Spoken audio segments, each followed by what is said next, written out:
plaît. Bonjour, je m'appelle Jean Géringer, je suis enseignant-chercheur à Mines Saint-Étienne, et je travaille dans les implants orthopédiques. Et mon travail est de prolonger la durée de vie des implants orthopédiques. Comment avez-vous été amené à vous intéresser au salon Orthomanufacture? Alors j'ai été intéressé depuis longtemps puisque j'ai été dans les, on va employer des grands mots, fondateurs initiaux. Donc la première édition était il y a 3 ans et tout ça c'est basé sur la journée des implants qui existe depuis 2001 à Saint-Étienne. Et moi je suis rentré dans le circuit depuis 2007. Quelles conclusions tirez-vous de cette expérience Orthomanufacture en général? Cette édition, c'est vrai que c'est assez grisant de voir quelque chose qu'on a fondé qui commence à prendre forme. C'est un peu comme vos enfants, quand vous les voyez grandir et qu'ils ne font pas n'importe quoi, vous êtes content et vous êtes fier, pour reprendre un langage américain. Et c'est un peu mon sentiment actuel là, pour Orthomanufacture. Et après l'évolution que j'en ai vue, j'ai appris le métier grâce aux gens qui avaient dans la journée des implants, anciennement. J'ai favorisé, je pense, un petit peu le fait que le métier se porte bien. J'ai fait des expertises, j'ai la chance de pouvoir sacrer mon temps et de travailler avec certains partenaires maintenant d'Orthomanufacture. Et donc ça se passe plutôt bien. Et pour l'avenir, ce que je vois, c'est que je me dis que là on essaye de lier à d'autres pays, qui s'appelle la Suisse, qui est pas très loin, il n'y a pas besoin de 6 heures d'avion, bien qu'il faille autant de temps pour y aller en train. Et ça pourrait marcher. Et on a commencé à initier cette année des échanges entre la Suisse et la France. Et la Suisse a répondu favorablement, avec de très très grosses pointures, on va dire. Et on en est assez content. Voilà, donc j'espère juste que ça puisse continuer. Je ne peux pas dire combien de temps. C'est très compliqué de parier et d'en être sûr sur ce sujet-là. Mais je pense que ça va durer.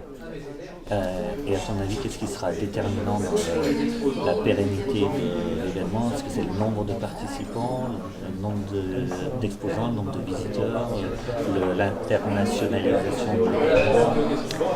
Alors je vais prendre un exemple de quelque chose dont je m'occupe à San Diego, qui est, quand vous êtes au feu rouge, c'est à droite, c'est à l'autre bout du monde. Mais on a monté quelque chose sur la biocorrosion des matériaux métalliques implantables. Nous sommes 80, 100.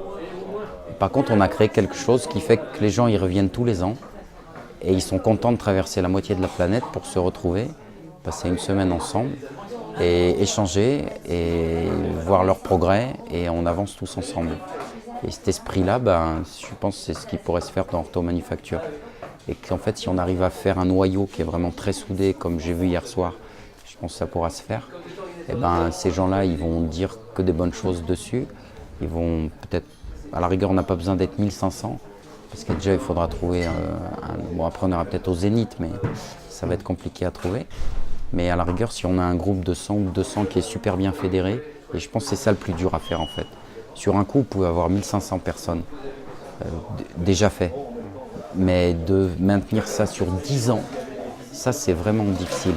Et si vous avez un gros noyau de 200 qui est hyper soudé, là vous allez pendant 20 ans, alors des fois vous aurez 400, 1000.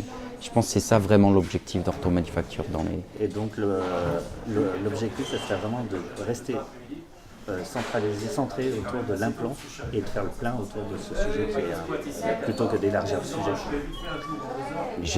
J'ai envie de dire oui, je sais que ça ne fera pas plaisir à tout le monde, mais je pense que oui, parce qu'il y a de la matière et l'implant il ne va pas tomber demain. On est sûr que des implants il va y en avoir. Donc du business il est mature. Ok, développer c'est peut-être moins challenging que dans certains autres domaines. Par contre le business est là, il est implanté, vu la croissance de la population qui a besoin d'implants, ça ne peut pas diminuer. Donc je ne vois pas comment ça peut mal se passer dans ce domaine.